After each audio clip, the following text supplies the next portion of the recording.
What's up, everybody? Welcome to the Milky Couch. I am your host, Khadija, aka the best director in the game. And today we have the incredible, the phenomenal Filah Lah.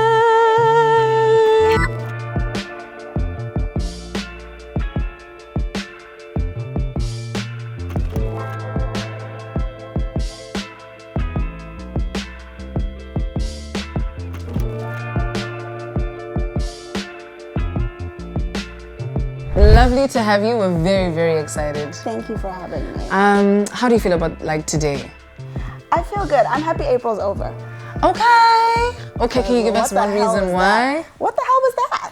Really? No, I did not feel April. I'm sorry to my Aries counterparts. It wasn't for me. I'm so sorry, girl. I'm trusting May is going to be really great, but if we're starting on this note, for sure it's going to be a good month. Well, yes. So tell us, I love the album. I think it's amazing. It's incredible. You had a visual film for it. You guys went all out. And I love to see the evolution of an artist grow and the evolution of a black woman growing in her wings and her authenticity. It makes us very proud. I'm a young black girl and I'm just yes. I wanna, you know who you are. You know when you see an artist and you're this person, they know who they are. They encompass a lot of just authenticity in the words that they speak, the instruments that they use. Your artistry has so much truth, so much life. It's beautiful. It's really, really beautiful. And I'm definitely sure I'm not the only person that feels that way. So it's more than an honor to have you on the show with us. It's incredible to see you live out your dream, your purpose. And I really do trust that it continues to flourish for you and you continue to grow and you continue to inspire and all of your dreams come true for real. Oh my gosh, thank you so much for saying such nice things to me. It's really incredible. No, thank you. That means the world. And thank you for starting with it and not wrapping with it. Yeah. Because now my head is super big going into this. Thank you so much. No, you're welcome. You're welcome. It's nothing small. I think sometimes when we choose to do our own thing or choose our own path, there's a lot of there's a lot of negativity, there's a lot of noise and voices. Yeah. And I think that you were able to create a project that felt like we were listening to Filah Lah speak. We weren't listening to any noise, we weren't listening to other people's perception of you, we weren't listening to what you think we like. Yeah. Because that's also something, but you created something that felt authentic to you. Yeah. And then it felt authentic to us as the people listening. So thank you for it. Thank you for trusting yourself enough to put it out and all of the things that came about it. So that's what we're essentially going to have a conversation about today.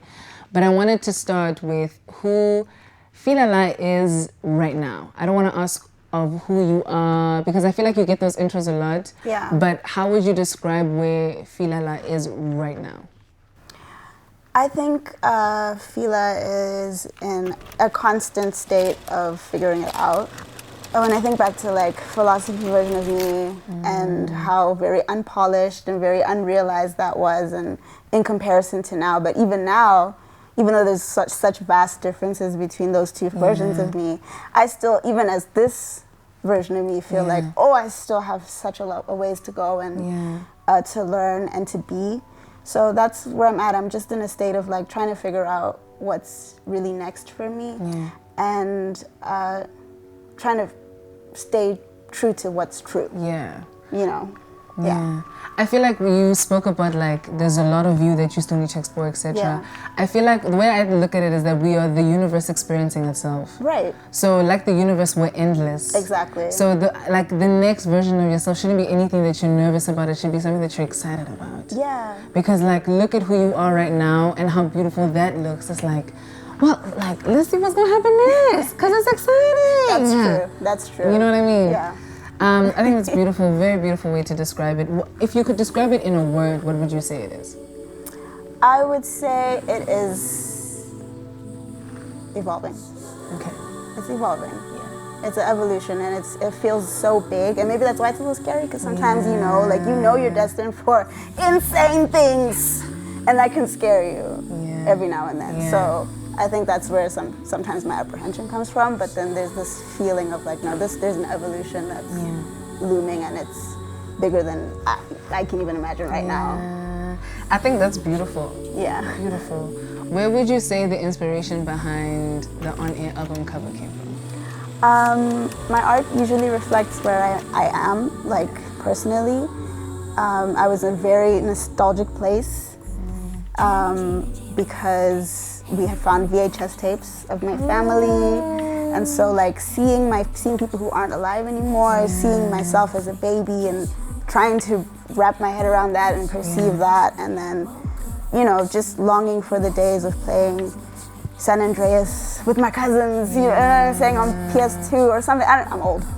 No, you're not. Don't worry. As long as you're not 100, you ain't old, girl. So, did the just seeing those VH tapes and everything that came with it also inspire the title On Air? Yeah. Well, yeah. I think like I was very interested in radio as a medium of discovering music, and then as a future medium for my music to be discovered. So that's pretty much how the radio thing came about. I was just fascinated with it and how it's still a valid medium for as old as it is. That is true. You know what I mean? That is true so too.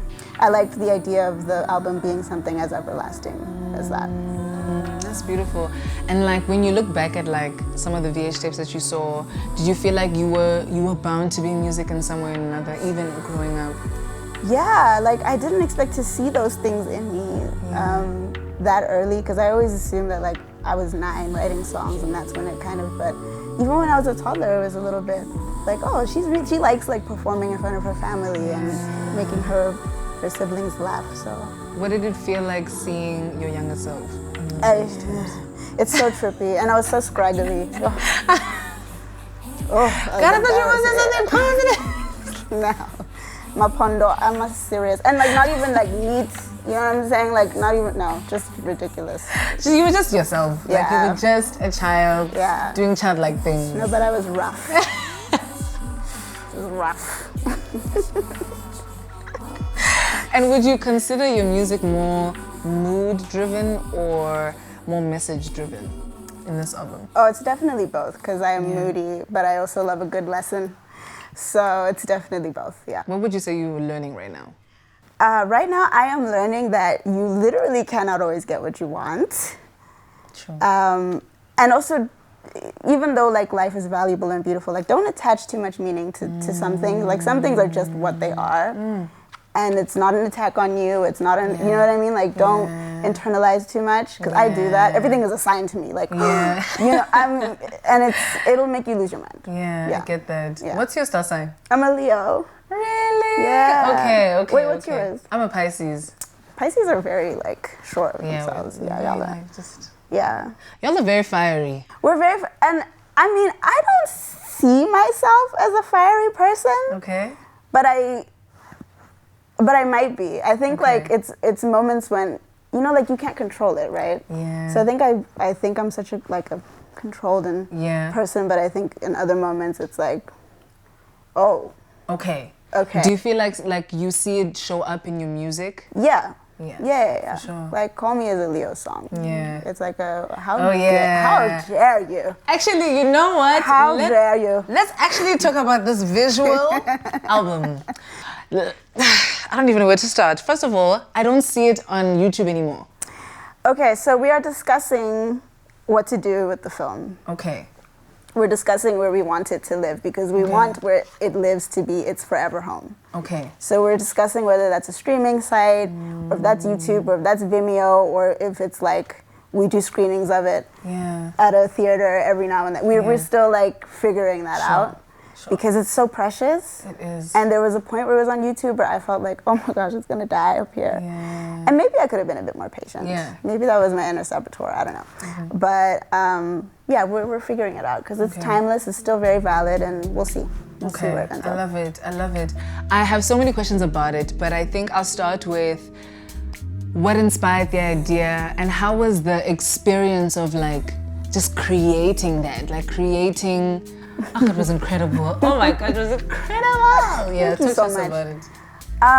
Right, so the album I think sonically sounded very theatrical and dramatic and already. Yeah. So it felt like a no-brainer, like, oh, this should definitely be a movie. This kind of sounds like a movie, so why shouldn't it be a movie? For sure. We were way in over our heads. Because honestly, it took us a week to shoot that thing. Yeah. And with pickups like a little bit afterwards. Yeah. It was to a point where we would shoot like 3 or 4 videos a day. Like I think Nobody's video, Fall, and Wade Tribune's videos were shot on the same day. And it was crazy. It was amazing to be around so many gifted people and that wanted to work and wanted to believe in it just as much as we did. Yeah. And that was stunning. It was a lot of work though. Yeah. It's a lot of work. But I wanted to prove that like we can do stuff like that. You know, it's not just up to the West to determine what the bounds of our creativity is. Yeah. What do you feel like we need more of, especially in the R&B space? What boundaries do you feel like your album sonically, your album visually created for where R&B is going as a genre? I just think we need to take more risks. I mean, risks don't always pay off, but I think you got to take them anyways. Yeah. And I think we need to be more, we need to take ourselves more seriously because we have something really special that's growing right now. And everybody just needs to also not be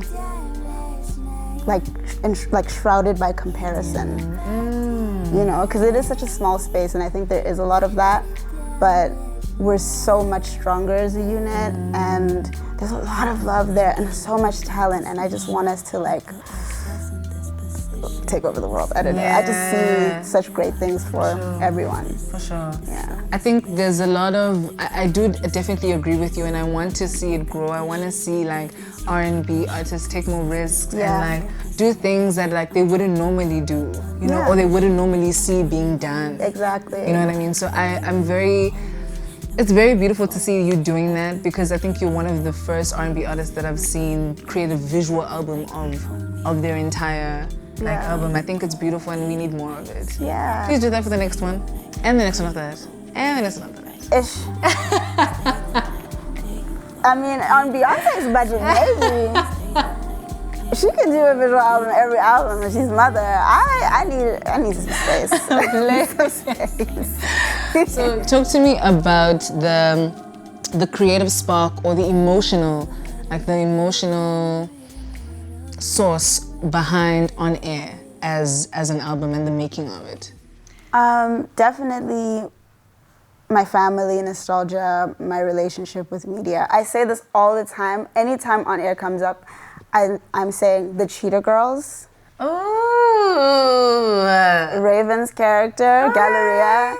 I wanted to be her. I still want to be her. Because she was serious about their future. No, she was. She was like, I'm going to manage us. I'm going to make sure that we get to where we need to be, baby. Listen, I'm going to write the songs, okay? Like, you know what I mean? I loved that. I loved that attitude. I loved consuming that. And like, things like that. Just being a kid, consuming something, and it inadvertently deciding your future. That's what On Air is really like, about. Okay, I like that. And what were some breakthroughs for you while writing the song, especially writing, because I feel like there are so many elements of the album that speak to you empowering yourself, you speaking on how incredible you are, you speaking on like, just there's a self-realization that happens and I love it. Where did that come from and how did it feel to express it on the album? So ever since my first EP, I've had this thing where like, I've been like, I need to be honest about where I'm at, right? So Philosophy was made with like there was no budget.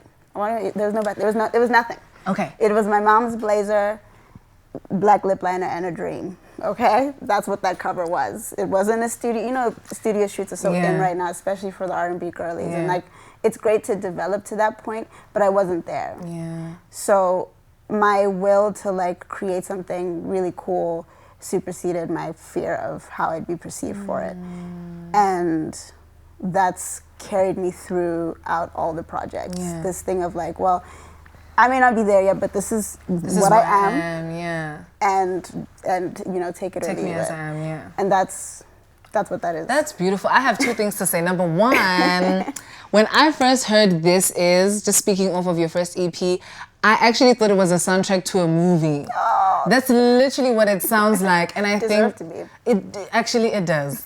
Somebody has to make a plan, okay? Somebody make a plan and make sure that this is in a movie, okay? Thank you, period. I think it, like, I don't know how you feel about the EP or whatever, like what your experience is of it now on reflection, but I think it was incredible, and it still is incredible. Like, it's, for me, like specifically This Is, feels like a song that I'd play at my wedding. Like, it's big, like it's incredible. So like, shout out to you for taking that risk and like doing it regardless. Thank you. Because I don't think it's easy for us to do that, but you did it and you're showing us that it is possible. So it's beautiful. Thank you. I wanted to speak about songs specifically. For track 818, you introduce the character DJ La. Yeah. Right? And you incorporate, you know, radio call-ins. How did that concept come about? And what does it represent for you in the context of the album? I've always liked call-in culture on radio. I've always liked people calling a host and thinking that they're a therapist and can solve their problems. I've always loved the concept of that. And because I wanted it to sound like flipping through channels on GTA. Yes. I kind of just like put this thing together and was like, yeah, I'll do a character. Yeah. And I just was like, what's the smoothest kind of person I could think of being? And that was DJ La. And then we had my cousin was doing some of the voices. Was he the gentleman? No. Also, the gentleman is actually Loyiso Gola. Ah, okay. I was terrified to ask him, but he seemed really keen. He was like, okay, yeah, this is different. Let's do this. Dope. And then the lady who's got a bit of a British accent, that's my cousin. Nice. That's really dope. So it was fun to record that and to like see it come to life. Yeah. I loved it. I think there was an element, it added to the album. Like, it isn't just that we're listening to the music, we're also listening to, like, we're taken on a journey. Yeah. You know? Beautiful, very beautiful. Yeah. And then in terms of the song with Patty. Talk to me about that song. How did it come about? How did that collaboration come about? I love Patty so much. Patty has seen me at my worst. She saw me when I was down bad, like really, just before philosophy, like really trying to figure out what the hell I'm doing, like why am I even an artist if I can't do things that are like the truth to like who I am and my personal whatever. And we were supposed to work together, then it didn't work out, and she had quit music, and I was like, how can you quit music? Like, you are insane. Like, she's so good. She's such a good artist, not just rapper. Like, she's a good singer, good writer. And I was like, no, you have to do this. And this song was all about attitude, and she was just down, and she came out and she did it, and I love Patty. Beautiful. I love her. It was amazing. Shout out Patty Monroe. Shout out Patty Monroe. Love you forever. It felt like it represented, there was a lot of like womanhood being represented in the song. You know, like, she speaks on different types of women. Like, it's beautiful, very, very empowering. And I love that you guys came together for it. Yeah. Very incredible. No, it's really cool. It's really, it's just interesting to watch her work as well. Yeah. Like, she's just so cool. Love her. Yeah. And then in terms of like Loss as the track in the album, how did you approach writing something so emotionally charged? I don't know. I don't know. And it's because it's sometimes very difficult for me to be honest about things that that hurt me. Yeah. That's a Leo thing. That is. I don't know. I think I just was like, well, look, if you're not going to be honest about it, then no one is. Yeah. So you have to just say what you need to say and you get off your chest. Yeah. Yeah. And it felt like, how did it feel after you had like just let it go? Not the relief I expected, but there was all these sort of things, these signs that like it was the right thing to do. Sure. I don't know, there's no relief in grief. Yeah, for sure. Yeah, that is true. But there is a sense of like, sorry, I'm trying to control my face. There's like a sense of like, like a contentment, like a yes, like yeah. I get you. Exactly. How would you say like the album in itself represents your evolution as an artist? I think it shows that that I'm here to stay. Oh yes, of course. Yeah, honey, of course. It shows that I'm here to stay, and if that's like my debut, who knows what's coming next? Exactly what I'm saying is that if this is like on air, then like what's coming next, honey? Right. And oh my gosh, I just remembered. This is not a part of the questions, but I'm excited, and I'm sure you were excited when it happened. I'm gonna ask you, but like, you were on a song with Lizzie. Yeah, that's my girl. Oh my gosh, I love her so much. How was that? Lizzie is a generational vocalist, and I need people to wake up to that. She's a generational vocalist. Real. People don't really clock it yet, but it's coming soon. It's definitely coming. It's coming soon. She is, and she's such a friendly person as Yeah. well. And I was a fan of hers before, and then when I found out that she was keen to work, I was like, yes, I need to do my absolute best because I can't mess this up. This is so cool. Yeah. She's like, she's amazing. She's incredible, She's girl. amazing. She's incredible. Yeah. So how did you find that collaboration, or how was it? What did it inspire in you when she introduced the idea? I think it there's been a lot of like things happening lately that have emphasized that like community is really important right now. Showing up to things, showing up for things, showing up for people in this space is really important right now. Yeah. And very valuable. Yeah. Because I think sometimes we tend to do things on an opportunity basis. Like, how will I benefit from this? If I go to this person's show, how will I benefit from it? Like, whatever. If I do this job, how will it, like, we do that. And it's okay, but it's not, because you lose a sense of community and you don't now know how to engage with people on a real level. So, yeah, it's taught me that, like, I'm for the girls, okay? I'm for the girls. Yes. I'm for my people. I'm for the R&B space in general. Yes. And I want to do my part to uplift everybody that needs to be uplifted. You know, I definitely agree. There was a time I was getting my nails done, and my arts technician was like to me, my nail technician, she was like, I think that one of your songs played, so a song from On Air played, and I was like to her, she didn't know about the interview, but I was like to her, how did you find the album? And she was like, I think it was incredible. It was a beautiful representation of so much that like black girls are going through, the thoughts that they may be having, ways that they can be inspired. And like, she just spoke so beautifully about the album. And she was like, at the end of it, she was like, the girls are all right.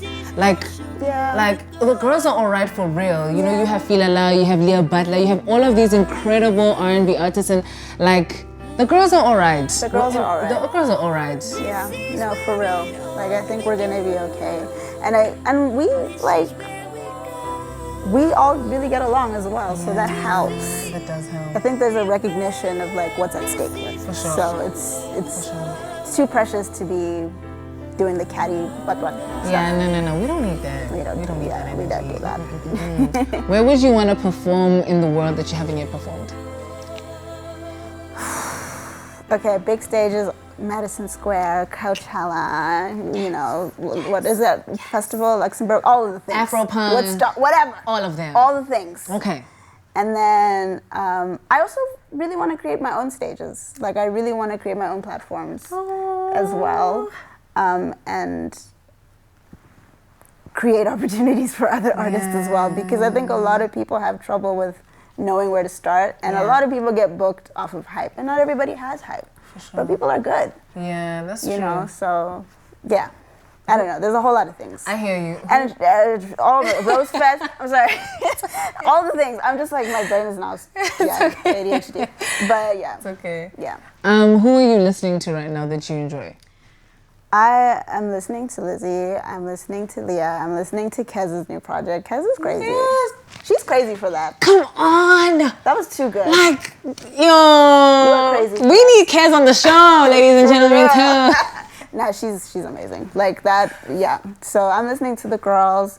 I'm also just listening to a lot of like Indian folk music and stuff and getting really inspired. I've been listening to a lot of James Blake, a lot of Sampha, a lot of all these things. Yeah. And the soundtrack to Sinners. Oh, if you haven't watched Sinners, ladies and gentlemen, please.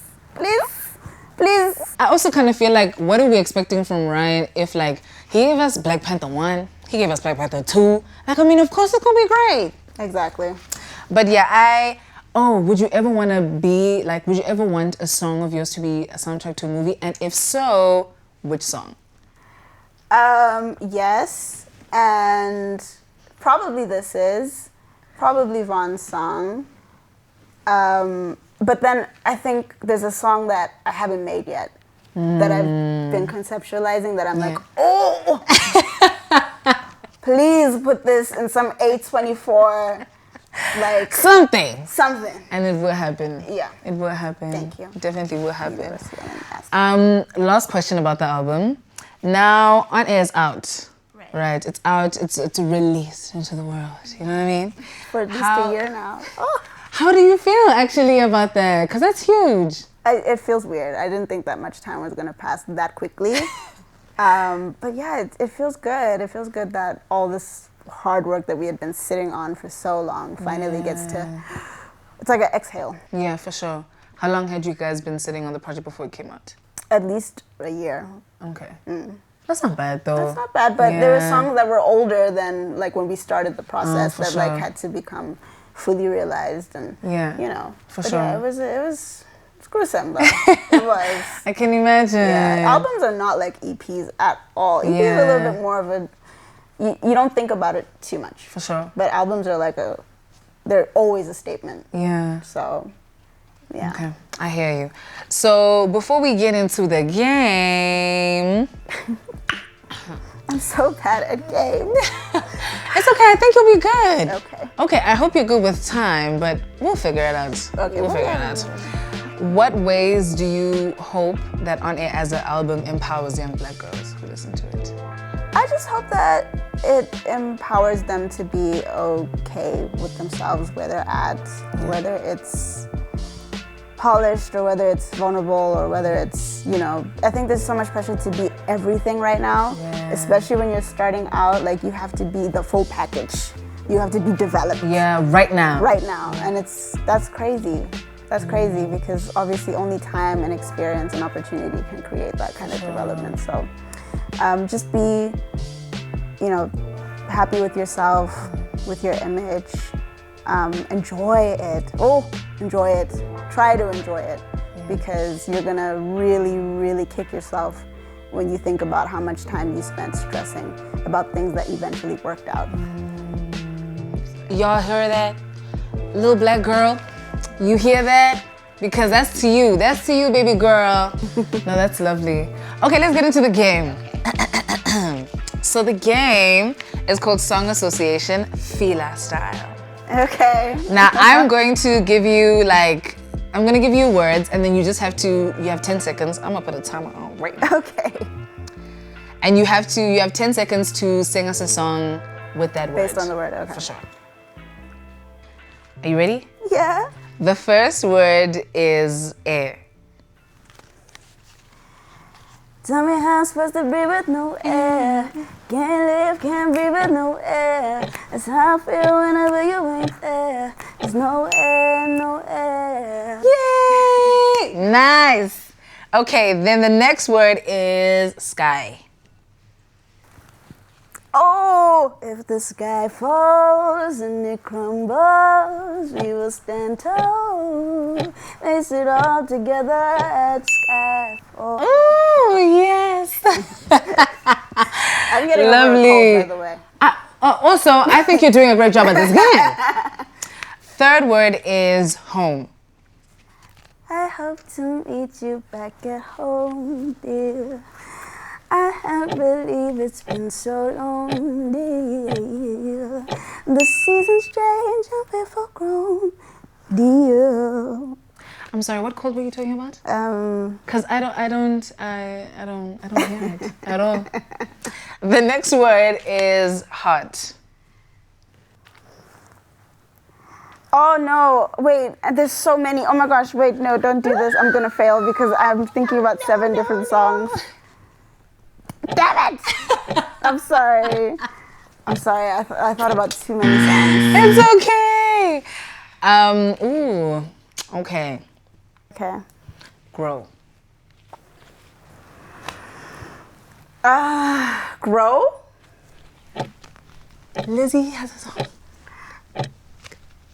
Oh my gosh, Filah Lah! I'm so sorry. Okay, let's do one more. Okay, I'll use an easy word. Love. Okay. Show you how to love and how to trust and how to baby love deep.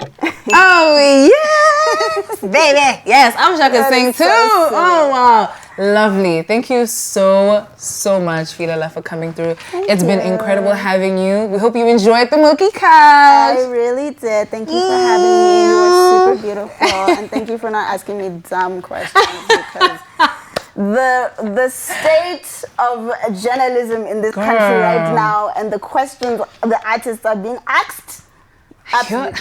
So thank you so much. This was lovely. Thank you so much for coming through. Thank you so much for coming through. And thank you to you at home who is watching. We have Filah Lah, the incredible, the phenomenal, the amazing. Please make sure to like, subscribe, comment, let us know who you would want on the show next. If you want Filah Lah back again, child, we're gonna make that happen, okay? And that's on period. Thank you very much. Thank you to our sponsors. Thank you to the people that have partnered with us, Galaxy Boy. Thank you to Slikour OnLife. Thank you to Collective. Thank you to everybody watching, and we'll see you next time. Bye. Okay, but who gon' check me? Bless me. These niggas got vermin and they test these. Who are they to correct me? Better respect me. Came with the big bang like Jankaleki. Had a plan for world domination before Bricky. Flow heavy, child, this ain't no ordinary. If I was normal, then I wouldn't be so darn scary. They give La La La the praise and all the commentary. Look, I'm the favorite. Look, mama, we made it. She pretty too. Double D with an attitude. Hot as a rock. These niggas softer than baby poo.